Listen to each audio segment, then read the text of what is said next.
ألا بذكر الله تطمئن القلوب. بسم اللہ الرحمن الرحیم۔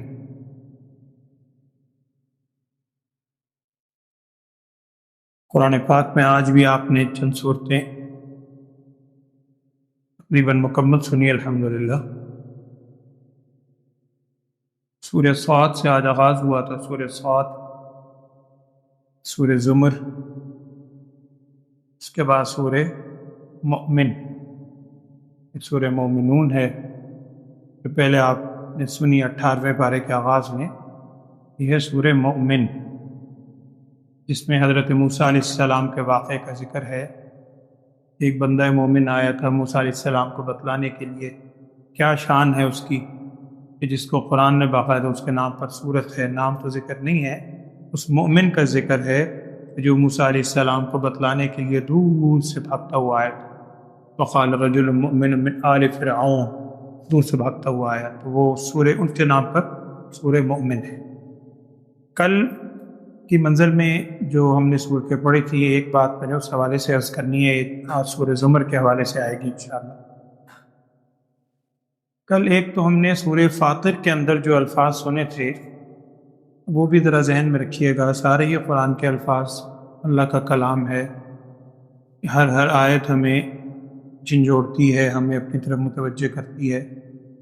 سورہ فاطر کی اس آیت میں اللہ تعالیٰ فرما رہے ہیں ان الشیطان لکم عدو فاتخذوہ عدوا۔ آیت کا مفہوم یہ ہے کہ ان الشیطان لکم عدو، بے شک شیطان تمہارا دشمن ہے۔ جب الفاظ آ گئے شیطان تمہارا دشمن ہے، تو ظاہری بات ہے دشمن نے دشمنی ہی کرتی، دشمن کوئی دوستی والا معاملہ تو نہیں کرے۔ لیکن چونکہ یہ شیطان ابلیس بڑا مکار ہے، مختلف قسم کی انسان کے ذہن میں وسوسے ڈالتا ہے، مختلف چیزوں سے برگلانے کی کوشش کرتا ہے، بڑی اچھی اچھی نیتیں انسان کے ذہن میں رکھتا ہے، لاتا ہے۔ اور جب اس کو راندہ درگاہ کیا گیا، اس نے وہاں اللہ تعالیٰ کے سامنے بھی دلائل دینے شروع کر دیے تھے کہ انا خیر منہ خلقتنی من نار وخلقتہ من طین۔ یہ آج بھی آپ نے وہ الفاظ سنے قرآن میں کئی جگہ۔ تو وہاں اللہ تعالیٰ فرما رہے ہیں ان الشیطان لکم عدو، بے شک یہ شیطان تمہارا دشمن ہے۔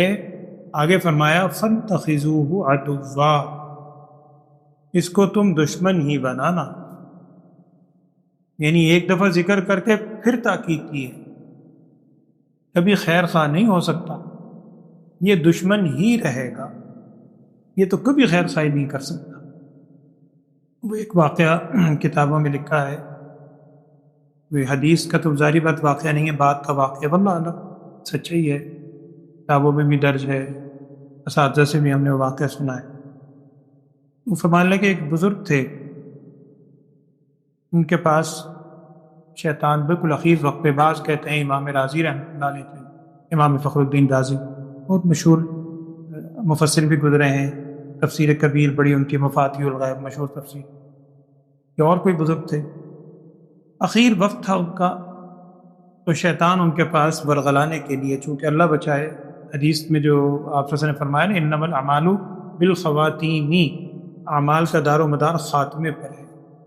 یہ جو ہم بڑوں سے بچپن سے سنتے آئے ہیں کہ بیٹا دعا کرو، بڑے دعا کروایا کرتے تھے بچوں سے کہ میرا خاتمہ ایمان پر ہو، خاتمہ بالخیر ہو، یہ بہت بڑی دعا، یہی اگر قبول ہو جائے تو سب سے بڑی انسان کی کامیابی یہی ہے انشاءاللہ۔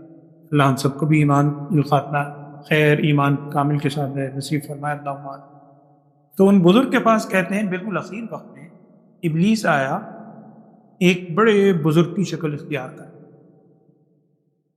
اور آیا، آ کر کہنے لگا کہ جی جو بھی تھے بزرگ، ان کا نام لیا کہ جی فلاں صاحب مجھے اللہ تعالیٰ کی طرف سے بھیجا گیا ہے، نعوذ باللہ، جھوٹا، اللہ کی طرف سے مجھے بھیجا گیا ہے، اور آپ نے بڑی عبادتیں کی، بڑی ریاضتیں کی، اللہ تعالیٰ کو آپ کی بڑی عبادت قبول ہے، اب بالکل اخیر آپ کی حالت ہے، بیماری بھی ہے، سب کچھ ہے، اللہ تعالیٰ نے نا آپ سے نمازیں معاف کر دی، نعوذ باللہ۔ اب وہ اللہ والے آدمی تھے اور سمجھتے تھے اس کی مکاریوں، انہوں نے کہتے ہیں کہ فوراً اس پر لعنت بھیجی مردود، تو مجھے بہکانے آیا کہ آخری وقت میں نمازیں انبیاء کو معاف نہیں ہوئی، میری کیا حیثیت؟ تو خیر انہوں نے جب لاہور پڑھا، وہ کہتے ہیں کہ بھاگتے ہوئے اس نے ایک جملہ کہا، اور ہمارے استاد صاحب فرمایا کرتے تھے کہ یہ جو جملہ کہا یہ پہلے سے زیادہ سخت حملہ تھا۔ وہی قرآن کہہ رہا ہے اس کو دشمن ہی سمجھنا، خیر خواہ نہیں ہو سکتا۔ کہتے ہیں اس نے پلٹتے ہوئے ایک جملہ کہا، ان بزرگ کا نام لے کے، امام راضی کے، جو ان سے کہا کہ فلاں بزرگ آج تم اپنے علم کی وجہ سے بچ گئے ہو، ورنہ میں نے اب تک بیسیوں لوگوں کو اسی طریقے سے بہکایا۔ یہ کہہ کے جاننا۔ اب جب وہ پلٹ رہا تھا تو وہ بزرگ پھر بولے، یہ بات سننے والی، انہوں نے کہا مردود، تو مجھے پھر بہکانا چاہتا ہے، میں اپنے علم کی وجہ سے بچاؤں؟ علم کی وجہ سے نہیں، میں اللہ کے فضل، علم پہ کبر جاتے جاتے بھی اگر میں آ گئی دل میں کہ جی میں نے کچھ کیا ہے، کہ اللہ کہ نہ میں علم نہیں، یہ اللہ کا فضل و کرم ہے کہ اللہ نے میرے دل میں یہ بات ڈالی اور مجھے یہ شعور عطا کیا ہے اللہ کے فضل و کرم سے۔ تو علماء نے لکھا ہے کہ یہ دوسرا عملہ پہلے سے بھی زیادہ بدترین تھا، تو اس سے آپ لاجیکلی یا دلائل کے ذریعے کبھی نہیں بچ سکتے۔ پہلے بھی میں نے آپ سے شاید ایک کتاب کا ذکر کیا تھا، اگر کبھی موقع ملے، تلبیس ابلیس، علامہ ابن جوزی رحمۃ اللہ علیہ کی کتاب ہے، مشہور خاصی ضخیم کتاب ہے، تلبیس ابلیس، کہ ابلیس کی جو تلبیسات ہیں وہ اس میں بیان کی، بیٹا خاموش ہو جاؤ، تو وہ اس میں بیان کی گئی ہیں۔ اردو میں عام اس کا ترجمہ مل جاتا ہے، عربی کی اصل کتاب ہے تلبیس ابلیس، اس میں ابلیس کی سارے وہ صورتیں بیان کی، کیسے کیسے کہ حملہ آور ہوتا ہے۔ اللہ تعالیٰ بس سب کو محفوظ رکھے۔ بات وہی ہے، اصل اللہ کا فضل و کرم۔ نبی صلی اللہ علیہ وسلم نے ایک موقع پر ارشاد فرمایا تھا، جس کا مفہوم ہے کہ کوئی شخص بھی اپنے عمل کی وجہ سے جنت میں نہیں جائے گا۔ ایک صحابی نے پوچھ لیا کہ یا رسول اللہ صلی اللہ علیہ وسلم آپ کی ذات مقدسہ، اس حدیث کا مفہوم ہے آپ سے ارشاد فرمایا نعم، جب تک محمد صلی اللہ علیہ وسلم کو بھی اللہ کی رحمت ڈھانپ نہ لے، جب تک اللہ کی رحمت نہ ہو، اللہ کی رحمت کے بغیر کوئی نہیں جائے گا۔ تو اس آیت میں پھر عرض کر رہا ہوں سورہ فاطر کے پہلے رکوع میں یہ آیت آتی ہے، ان الشیطان لکم عدو فاتخذوہ عدوا، شیطان تمہارا دشمن ہے، اس کو تم دشمن ہی بنانا، یہ کبھی تمہارے خیر خواہ نہیں ہو سکتا۔ دوسرا، آج آپ نے منزل میں 24ویں پارے کے آغاز میں 24ویں پارے کا دوسرا رکوع وہاں سے شروع ہوتا ہے، وہ بھی ذرا الفاظ آج آپ غور کر لیجئے۔ اللہ تعالیٰ فرما رہے ہیں اللہ یتوفی الانفس حین موتہا اور والتی لم تمت فی منامہا۔ اللہ یتوفی الانفس حین موتہا، اللہ تعالیٰ انسان کو موت دیتا ہے، حین موتہا، روح قبض کر لیتا ہے جب اس کی موت آ جائے، اپنے پاس بلا لیتا ہے۔ اور والتی لم تمت، جس کی ابھی موت نہ آئی ہو، فی منامہا، نیند میں اس پر بھی موت طاری کرتا ہے۔ اسی وجہ سے لکھا ہے کہ النوم اخو الموت، نیند جو ہے یہ موت کا بھائی۔ اور بعض حضرات نے سمجھانے کے لیے یہ لکھا ہے کہ انسان کے اندر جو روح ہے، یہ روح دو قسم کی ہے، ایک ہے روح حیات اور ایک کہلاتی ہے روح احساس۔ روح حیات تو وہ ہے کہ جس سے سانس جاری ہے، زندگی، جب تک وہ روح حیات ہے، سانس چل رہی ہے، آپ کہتے ہیں یہ زندہ ہے۔ جب وہ روح اندر سے نکل گئی، اب آپ اس کو زندہ کہنے یار ختم، وہ تو روح حیات ہے۔ ایک ہے روح احساس، سینس، احساس، حس کی روح، وہ ہر شخص کی ہر روز موت کے وقت اللہ تعالیٰ قبض کرتا ہے۔ ہر روز موت کے وقت وہ روح جسم سے نکلتی ہے اور صبح کو وہ روح واپس آتی ہے۔ آپ غور کیجئے گا، نبی صلی اللہ علیہ وسلم نے سوتے وقت اور جاتے وقت کی دعا کیا یاد کرائی، اس میں یہی الفاظ۔ سونے وقت کیا آپ بچپن سے ہم یاد کراتے ہیں بچوں کو، اللہم بسمک اموت واحیا، حالانکہ آپ تو سونے جانا ہے، اور دعا یہ ہے کہ اللہ اے اللہ میں تیرے نام کے ساتھ مرتا ہوں۔ کوئی مرنے تھوڑی جا رہے ہیں، سونے جا رہے ہیں، لیکن دعا کیا ہے، اللہم بسمک اموت، میں تیرے نام کے ساتھ مرنے لگا ہوں، واحیا، اور تیرے نام کے ساتھ جیتا ہوں۔ اور صبح کو دعا کیا سکھائی اٹھنے کے بعد، الحمدللہ الذی احیانا بعدما اماتنا، جب صبح کو بیدار ہو تو شکر ادا کرے، یا اللہ تیرا شکر ہے تو نے مجھے زندگی دی میرے مرنے کے بعد۔ گویا وہ موت کی حالت میں بھی ایک طرح سے بندہ ڈیڈ ہو گیا، وہ ایک روح نکل گئی تھی۔ اسی کو اس قرآن کی آیت میں بھی کہا جا رہا ہے، 24ویں پارے کا دوسرا رکوع پڑھیں، اللہ یتوفی الانفس حین موتها والتی لم تمت فی منامها فیمسک التی قضی علیہا الموت ویرسل الاخری الی اجل مسمى، جس کی موت آ جائے وہ روح نکل جاتی ہے، دوسری بھی، ورنہ اللہ تعالیٰ اس کو ایک مدت کے لیے مہلت دے دیتا ہے۔ تو یہ ہر روز انسان اس پروسیس سے گزرتا ہے، ہر روز انسان کے ساتھ وہ حالت گزرتی ہے۔ اگر ہم اس حالت سے یوں ہی گزر جائیں، نہ سوچیں، موت کی طرف زیادہ انسان توجہ نہ کرے، تو ظاہری بات ہے وہ تو اب تک کرتے ہی آئے۔ تو ہر روز انسان کے ساتھ یہ کیفیت گزرتی ہے۔ اس دعا پڑھتے وقت اس احساس کا خیال رکھیں کہ اللہ تعالیٰ نے دوبارہ مجھے ایک دن عطا کیا، دوبارہ اللہ تعالیٰ نے مجھے یہ زندگی عطا کی۔ قرآن کی اس آیت میں بھی پڑھ لیں، اس کی تفصیل آپ کو مل جائے گی وہاں پر، 24واں پارہ ہے، سورہ زمر ہے، دوسرا۔ اسی طرح اسی سورہ زمر میں آگے تیسرا رکوع، اس سے اگلا وہ جو قرآن کے الفاظ ہیں، غالباً اس نوعیت کے الفاظ بھی قرآن میں اور کہیں نہیں۔ وہ کیا مضمون ہے؟ اللہ تعالیٰ فرما رہے ہیں، یا عبادی الذین اسرفوا علی انفسہم۔ یہ عام آدمی کو ذکر نہیں ہو رہا۔ یا عبادی الذین، پہلا لفظ تو ہے اور قل ہے پہلے، قل آپ فرما دیجئے، یا عبادی میرے بندوں، اللہ فرما رہا ہے کون سے بندے؟ الذین اسرفوا علی انفسہم، جو اپنی جانوں پر اسراف کر چکے ہیں، اپنی جانوں پر زیادتیاں کر چکے ہیں، اپنے آپ کو گناہوں میں ڈبو چکے ہیں، بالکل ان کو، یعنی دوسرے لفظوں میں ہمیں اللہ تعالیٰ مخاطب فرما کے یہ کہہ رہا ہے، اے میرے بندو گناہ گارو جو اپنے آپ کو گناہوں میں ڈبو چکے ہو، لا تقنطوا من رحمت اللہ، اللہ کی رحمت سے مایوس نہ ہو۔ کیوں؟ ان اللہ یغفر الذنوب جمیعا، بے شک اللہ تعالیٰ تمام گناہوں کو معاف فرما دیتا ہے، ہر قسم کے گناہوں کو معاف فرماتا ہے۔ یہ شیطان کا ایک دوسرا بہت بدترین حربہ ہوتا ہے۔ اول تو انسان کو نیکی کی طرف آنے نہیں دیتا، اللہ کی توفیق سے جب انسان نیکی کی طرف آ جائے پھر اس کے بعد اس کے گناہ یاد دلاتا ہے، گناہ یاد دلا کر یہ بات وہ بات۔ اسی وجہ سے علماء نے لکھا ہے کہ جب آپ نے سچے دل سے ایک دفعہ توبہ کر لی، اللہ ہمیں توفیق دے کرنے کی آمین، جب آپ نے سچے دل سے توبہ کر لی، اس توبہ کرنے کے بعد دل میں یہ سوچنا کہ پتہ نہیں میری توبہ قبول ہوئی بھی یا نہیں ہوئی، یہ سوچنا بھی گناہ ہے۔ اس لیے کہ توبہ کس کے سامنے کی ہے؟ اللہ کے حضور کی ہے نا۔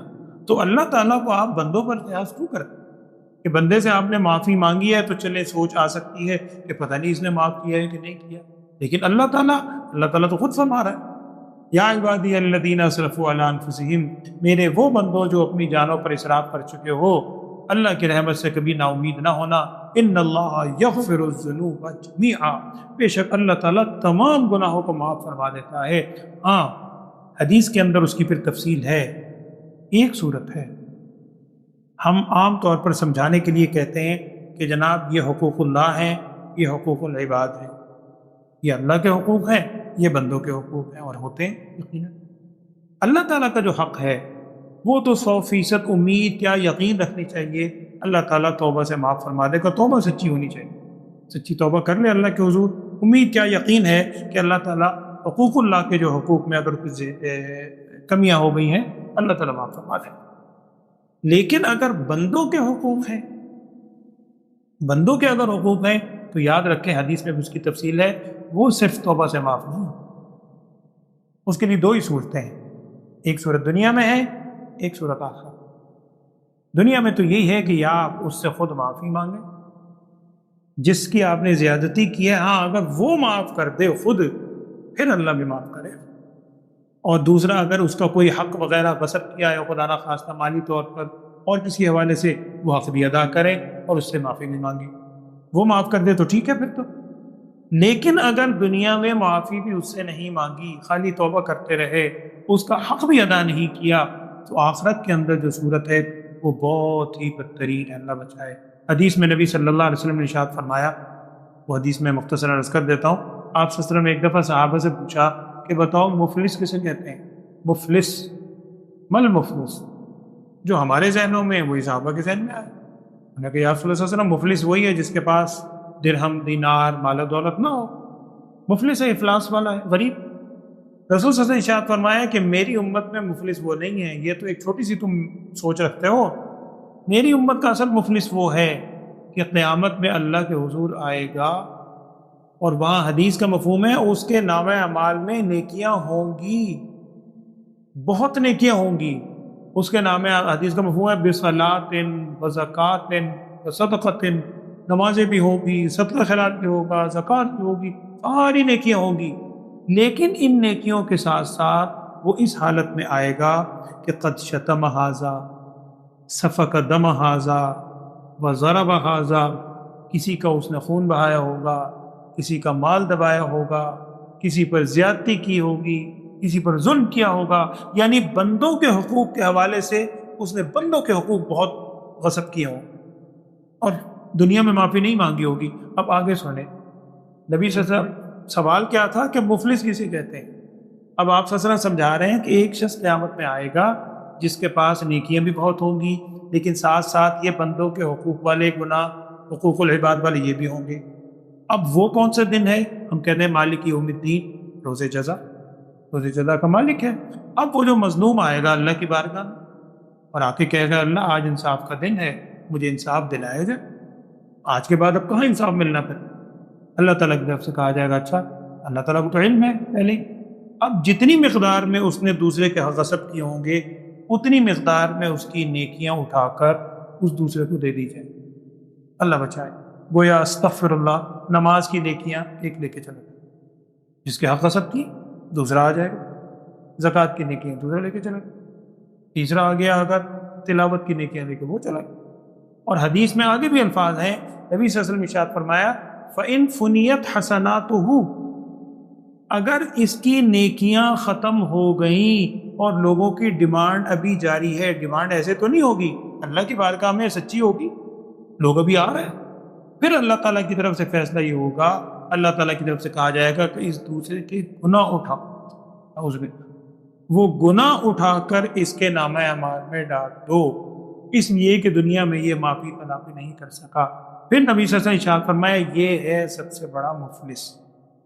جہاں ایک ایک نیکی کے لیے انسان ترس رہا ہوگا، وہاں اگر دوسرا اس کی ساری نیکیاں لے کے چلا جائے اور بلکہ اس سے بڑھ کر گناہ بھی دوسرے کے اس کے نام اعمال میں ڈال دیے جائیں، اس سے بڑا مفلس کون ہے؟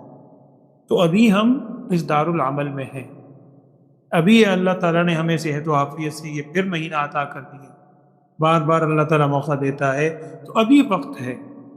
اللہ کے حقوق تو توبہ سے یقیناً معاف ہوں گے انشاءاللہ، بندوں کے حقوق توبہ بھی ساتھ کریں لیکن اسے معافی ضرور کریں.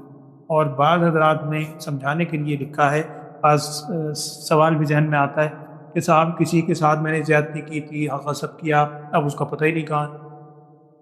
فرض کریں سفر میں آپ کہیں جا رہے تھے، کسی کے ساتھ کوئی آپ نے مثلا حق غصب کر لیا، اس کو ظلم کر دیا اس پر، اب وہ بیچارہ روتا وہ اٹھ کے چلا گیا، اب اس کی تلافی کس طرح کرے، اس کو تو پتہ ہی نہیں. تو اس کے بارے میں علماء نے لکھا ہے کہ ایسی صورت میں اس کے لیے آپ جتنی دعائیں خیر ہو سکتے ہیں کریں، دعائیں خیر کریں. اس سے امید ہے اللہ تعالیٰ کی ذات سے اللہ تعالیٰ اس کے دل میں ڈال دے گا اور وہ آپ کو خود ہی معاف کر دے گا، لیکن بغیر اس کے معافی نہیں. تو اس آیت میں جو کہا گیا ہے ان اللہ یغفر الذنوب جمیعا، اللہ تعالیٰ تمام گناہوں کو معاف فرما دیتا ہے، اس سے مراد حقوق اللہ والے گناہ ہیں، حقوق العباد اس کے بغیر معاف نہیں. اس کے بعد آج آپ نے سنی ہے سورہ مومن، اور یہ حامیم والی پہلی صورت آج شروع ہوئی ہے. 7 صورتیں ہیں قرآن میں جو حامیم سے شروع ہوتی ہیں، ان کو حوامیم سبعہ کہا جاتا ہے اور ان کے بڑے فضائل بھی ہیں اور بڑی اس کے بارے میں تفصیل ہے، میں انشاءاللہ کل آپ سے عرض کروں گا. ان میں سے پہلی ایک صورت آج آپ نے مکمل سن لی اور کل بقیہ 6 صورتیں ہو جائیں گی انشاءاللہ، کل ایک رہ جائے گی. تو سورہ مومن آج آپ نے سنی ہے، کل انشاءاللہ اس کے بعد اس سے اگلی صورتیں حامیم سجدہ، اور اس کے بعد پھر 25ویں پارے میں زخرف ہے، شورا ہے، پھر اس کے بعد دخان ہے، سورہ جاسیہ ہے، احقاف پھر 26ویں پارے میں ہے. تو یہ ساری حامین مسلسل ہیں۔ اس کے حوالے سے ایک دو بات ہے وہ میں آپ سے کل عرض کروں گا۔ اللہ تعالی ہمیں عمل کرنے کی توفیق دے، اللہم آمین۔ الحمدللہ رب العالمین، اللہم صلی علی سیدنا و مولانا محمد وعلی آل سیدنا و مولانا محمد وبارک وسلم ثم صلی علیہ۔ یا اللہ یہ مغفرت والا مہینہ ہے، ہم سب کو اپنی بارگاہ میں سچی توبہ کرنے کی توفیق عطا فرما، خصوصاً ایک دوسروں کے حقوق و فرائض کے حوالے سے ہم سب کو ایک دوسرے کے حقوق کی ادائیگی کی توفیق عطا فرما، شیطان کے مکر و فریب سے ہم سب کو محفوظ فرما، نفسانی خواہشات کے مکر و فریب سے ہم سب کو محفوظ فرما۔ یا اللہ ہم سب کو وہ خیر عطا فرما جو خیر نبی صلی اللہ علیہ وسلم نے آپ سے مانگی ہے، ہم سب کو ان تمام شر کی باتوں سے پناہ عطا فرما جن شرور سے رسول صلی اللہ علیہ وسلم نے پناہ چاہی۔ وصلی اللہ تعالی علی خیر خلقہ سیدنا و مولانا محمد وعلی آلہ واصحابہ اجمعین، آمین۔